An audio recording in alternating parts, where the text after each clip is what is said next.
Good morning guys. तर आज आहे संडे. मी सकाळी उठले जराशी लेट आणि ॲज युजल त्याची सुरुवात झाली माझी चहा पिऊन.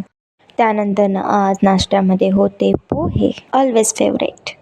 तर पुण्यामध्ये आली आहे पालखी आणि आज मी आणि माझी फॅमिली आम्ही जाणार आहोत पालखीच्या दर्शनाला.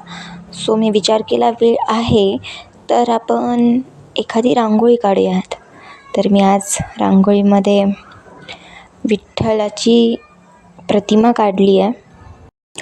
तर मी आज बनवत होते चपाती आणि बघा माझी चपाती किती छान फुगली आहे.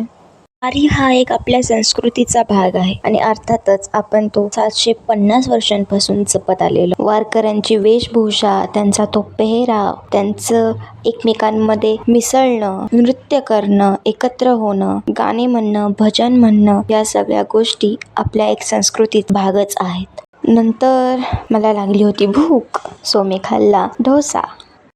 रात्री घरी आले आणि बघितला एक मूवी. सो असा होता माझा आजचा दिवस. भेटूयात उद्याच्या ब्लॉगमध्ये. शुभरात्री.